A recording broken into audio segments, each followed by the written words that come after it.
नमस्ते। आज हम बौद्ध धर्म की गहराइयों में उतर रहे हैं, कुछ खास स्रोतों के आधार पर।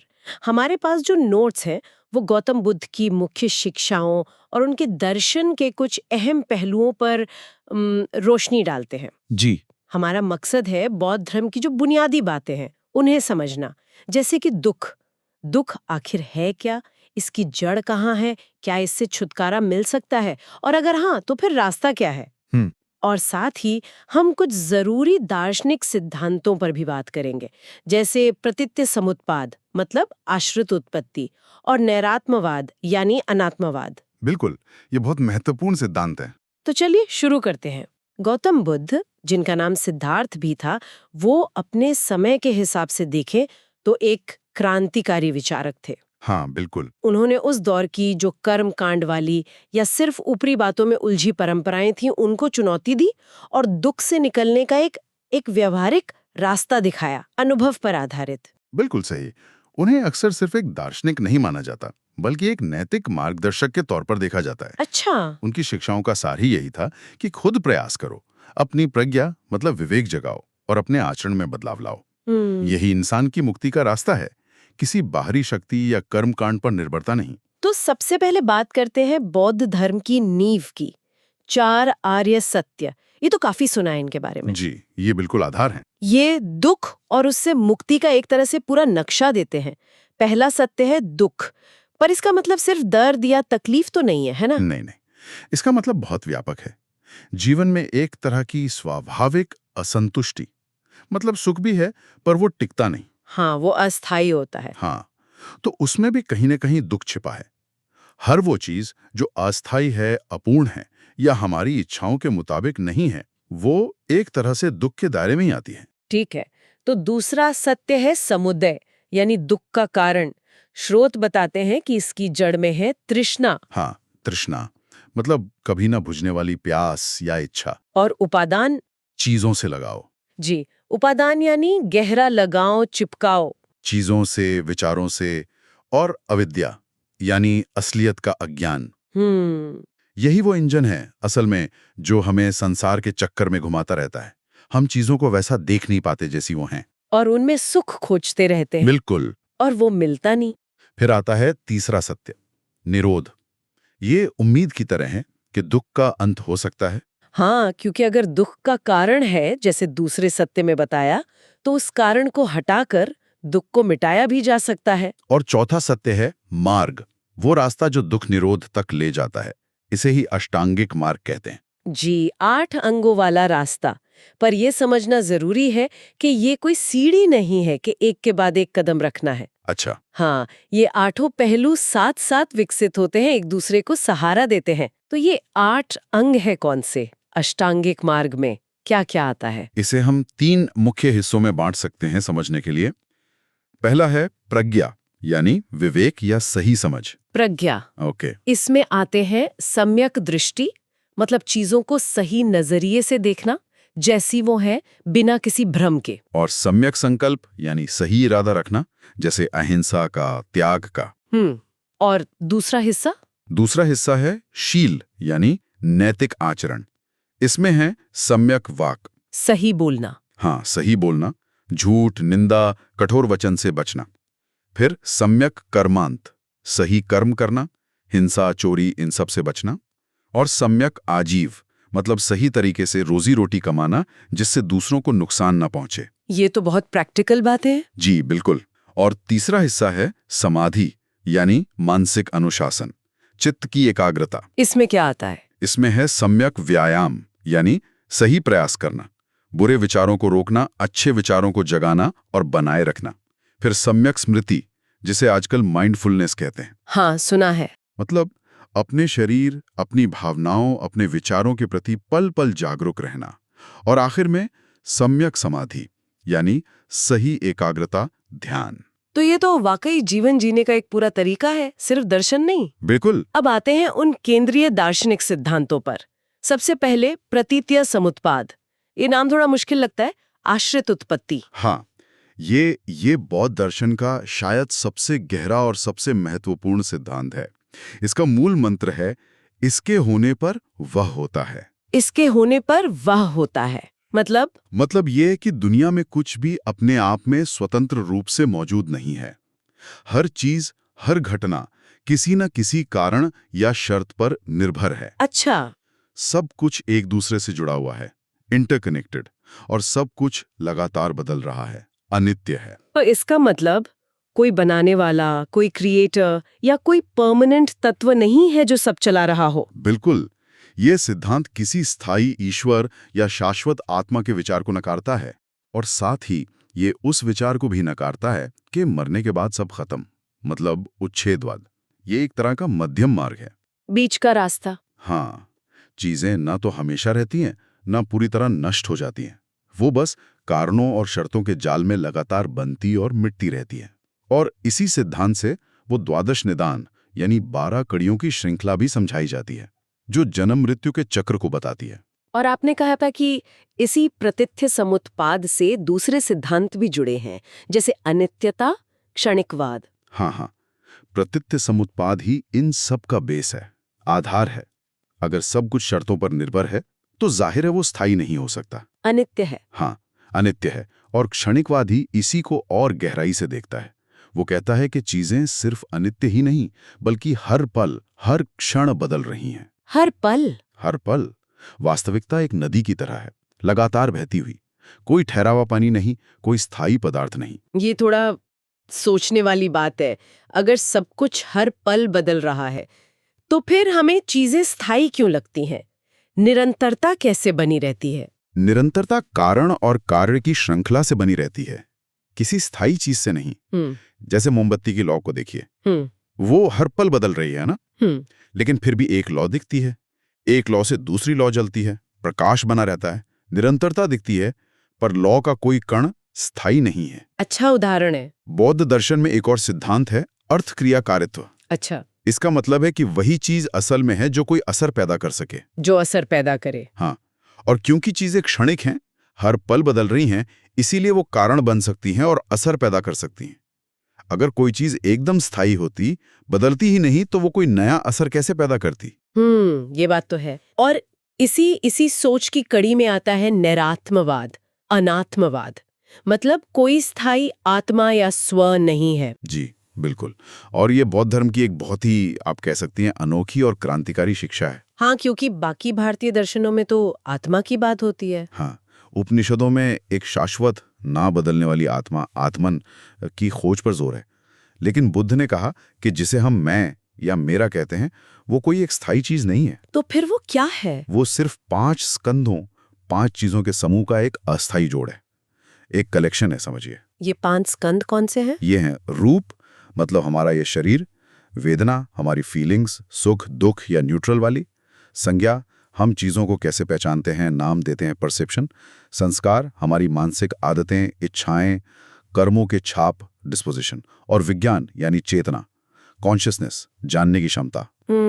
एक ग्रंथ है मिलिंदपन्य, उसमें इसे रथ के उदाहरण से समझाया है। रथ का उदाहरण? हाँ, जैसे रथ के सारे पुर्जे, पहिए, धुरी, ढांचा सब अलग कर दें तो क्या रथ नाम की कोई चीज बचती है? नहीं, वो तो क्रूजों का जोड़ था। बस वैसे ही इन 5 स्कंधों के अलावा कोई अलग से स्थायी मैं या आत्मा नहीं है। लेकिन अगर स्थायी आत्मा नहीं है, तो फिर कर्म का फल किसे मिलता है?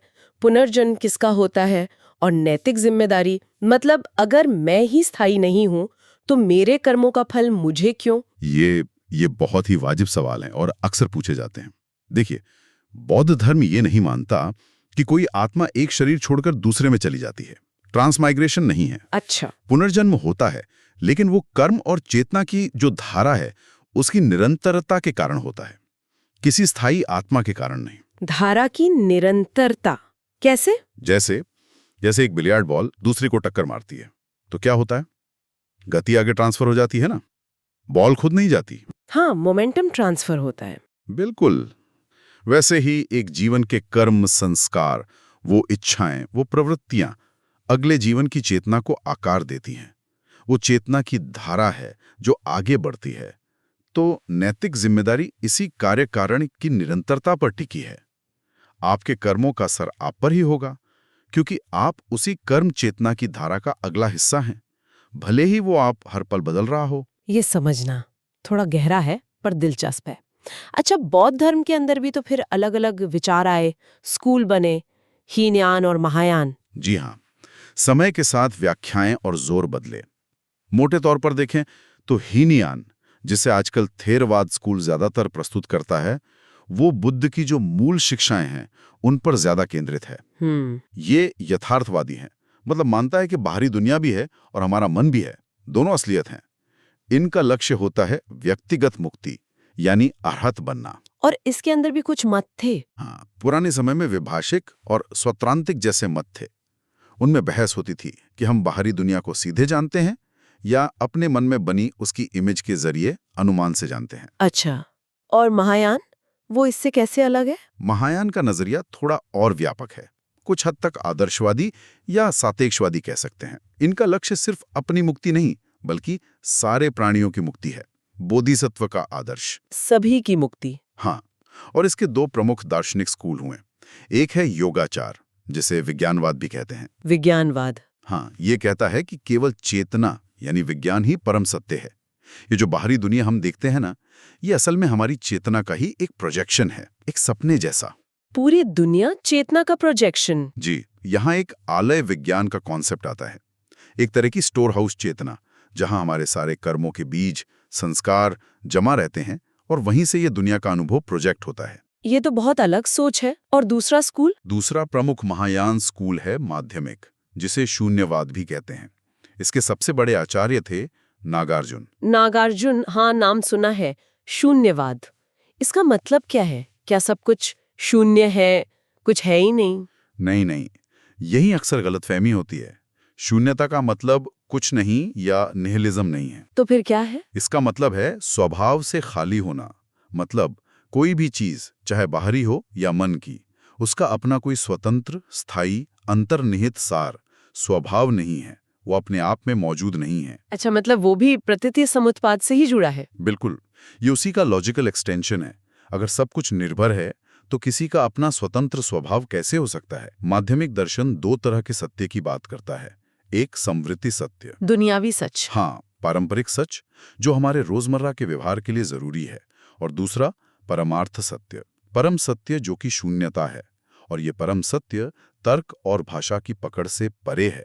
इसीलिए वो चतुष्कोटि या टेट्रालेमा का इस्तेमाल करते हैं। वो क्या है? वो कहते हैं ना ये है, ना ये नहीं है, ना दोनों है, ना दोनों नहीं है, ये दिखाने के लिए कि परम सत्य इन कैटेगरीज में फिट नहीं होता। बहुत गहरा। तो इन सभी रास्तों का, चाहे थेरेवाद हो या महायान, अंतिम लक्ष्य क्या है? निर्वाण? हाँ, अंतिम लक्ष्य निर्वाण ही है। निर्वाण का शाब्दिक अर्थ है बुझ जाना। क्या बुझ जाना? तृष्णा की आग, द्वेष की आग और मोह यानी अज्ञान की आग का बुझ जाना। ये दुख और पुनर्जन्म का जो चक्र है, उससे पूरी तरह से मुक्ति की अवस्था है। इसे शांति की अवस्था कह सकते हैं? परम शांति, परमानंद, पूरी स्वतंत्रता की स्थिति। इसके दो रूप माने गए हैं सोपाधिशेष, मतलब जब कोई जीते जी निर्वाण पा लेता है, शरीर बाकी रहता है। और निरुपधिशेष, मृत्यु के बाद की परम मुक्ति, जब शरीर भी नहीं रहता। और महायान में निर्वाण को कैसे देखते हैं? क्या वो भी इसे संसार से अलग मानते हैं? महायान में, खासकर माध्यमिक स्कूल में, एक बहुत महत्वपूर्ण बात कही गई है। वो संसार यानी ये जन्म मृत्यु का चक्र और निर्वाण को दो अलग अलग चीजें नहीं मानते। अच्छा, वो एक ही है। एक तरह से शून्यता को पूरी तरह समझ लेना ही निर्वाण है। जब आप ये जान जाते हैं कि न कोई स्थायी व्यक्ति है, पुद्गल नैरात्म्य, और न ही कोई स्थायी वस्तु या घटना, धर्म नैरात्म्य, तो आप आसक्ति से, दुख से अपने आप मुक्त हो जाते हैं। वही समझ, वही बोध ही मुक्ति है। ये तो बिल्कुल अलग नजरिया है। अच्छा, एक और बात, बौद्ध धर्म ज्ञान कैसे प्राप्त करने की बात करता है? मतलब ज्ञान का स्रोत क्या है? क्या वेद या ईश्वर को प्रमाण मानते हैं? नहीं, बौद्ध धर्म ज्ञान के लिए मुख्य रूप से दो ही प्रमाण मानता है। प्रत्यक्ष यानी हमारा सीधा अनुभव इंद्रियों से और मन से, और अनुमान यानी तर्क। बस दो? हाँ, मुख्य रूप से ये दो। ये वेद या किसी ईश्वर के वचनों को अपने आप में प्रमाण नहीं मानता। और साथ ही बुद्ध ने उन दार्शनिक सवालों में उलझने से मना किया था जिनका जवाब अनुभव से नहीं मिल सकता और जो मुक्ति के रास्ते के लिए सीधे तौर पर जरूरी नहीं है। जैसे दुनिया हमेशा से है या नहीं, आत्मा शरीर से अलग है या वही है, मरने के बाद तथागत का क्या होता है। इन सवालों को अव्याकृत प्रश्न कहा गया। बुद्ध ने कहा कि इनमें उलझना समय बर्बाद करना है। जोर हमेशा अनुभव पर और ध्यान से मिलने वाली अंतर्दृष्टि यानी प्रज्ञा या विपश्यना पर रहता है। हम प्रतीत्य समुत्पाद पर थोड़ा और बात कर सकते हैं, क्योंकि आपने कहा कि ये सबसे केंद्रीय सिद्धांत है। बुद्ध ने भी कहा, जो प्रतीत्य समुत्पाद को देखता है वो धम्म को देखता है। इसके और क्या पहलू हैं? जी जरूर। ये सिद्धांत कई लेवल्स पर काम करता है। सत्तामीमांसीय ऑन्टोलॉजिकल लेवल पर, जैसा हमने बात की, ये किसी भी स्थायी सत्ता को नकारता है। ईश्वर, आत्मा, कोई मूल पदार्थ, सब कुछ अनित्य है, सब कुछ एक दूसरे पर निर्भर है। ठीक है। ज्ञान मीमांसीय लेवल पर यह हमें दिखाता है कि हमारा ज्ञान और हमारी पहचान कैसे बनती है। जिसे हम मैं समझते हैं वो कैसे 5 स्कंधों का जोड़ है। जो बाहरी संपर्क हमारी यादों, हमारी इच्छाओं से मिलकर बनता है। ये स्थायी आत्मा के भ्रम को काटने में मदद करता है। मनोवैज्ञानिक लेवल पर यह समझाता है कि हमारी भावनाएं, हमारी इच्छाएं, हमारा दुख, ये सब कैसे बाहरी चीजों से उतना नहीं आता जितना हमारी अपनी मानसिक कंडीशनिंग और अज्ञान, अविद्या से पैदा होता है। मतलब हमारे अंदर से? हाँ, हमारी अपनी कंडीशनिंग से। और घटनात्मक लेवल पर यह हमें अपने अनुभव की असलियत को सीधे देखने के लिए प्रेरित करता है कि कैसे सब कुछ हर पल बदल रहा है, शर्तों पर निर्भर है, बजाय इसके कि हम किन्हीं काल्पनिक स्थायी चीजों के बारे में सोचते रहें। और वो 12 कड़ियां या निदान कौन से हैं जो जन्म मृत्यु के चक्र को समझाते हैं?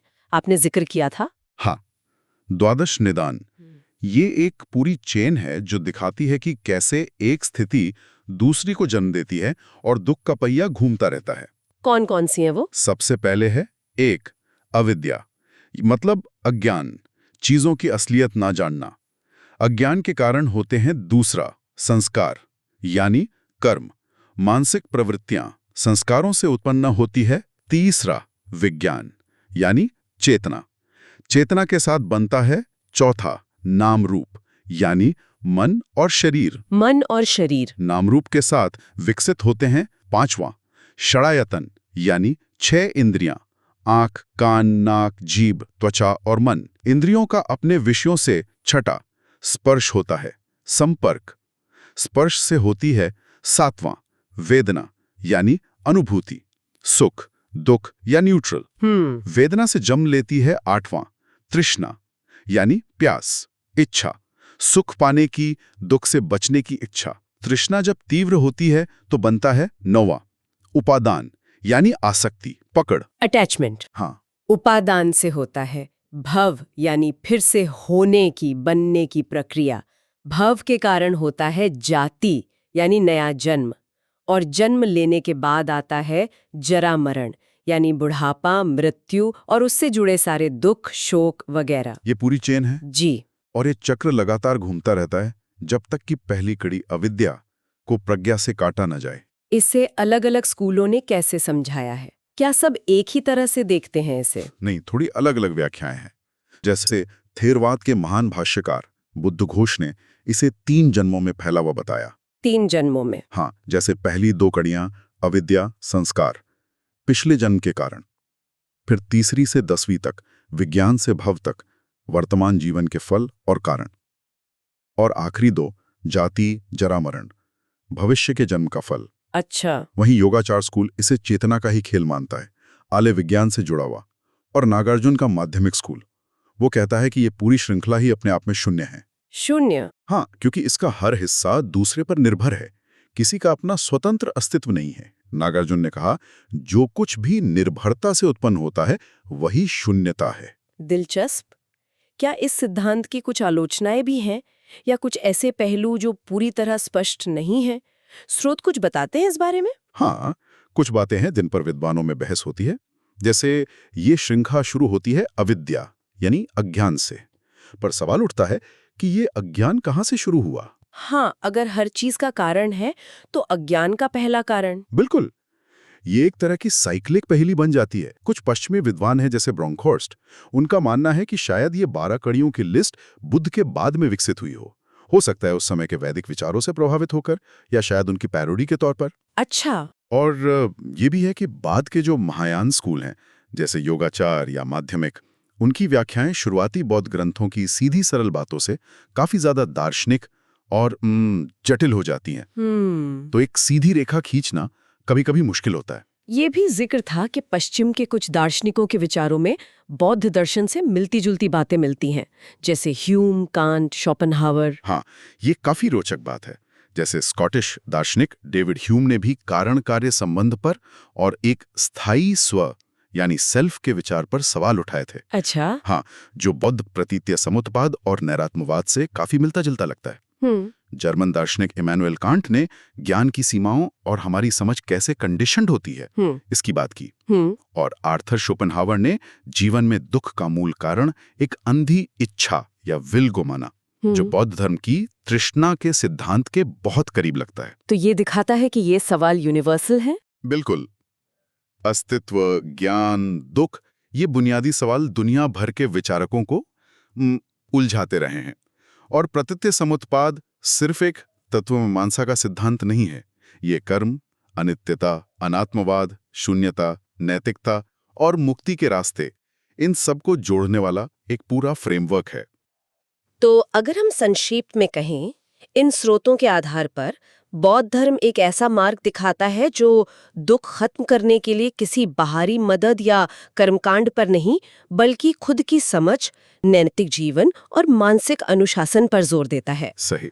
और प्रतीत्य समुत्पाद, अनित्यता, अनात्मवाद जैसे इसके जो मूल विचार हैं, उन्होंने न सिर्फ भारतीय दर्शन को बल्कि पूरी दुनिया की सोच को एक नई दिशा दी है। बिल्कुल।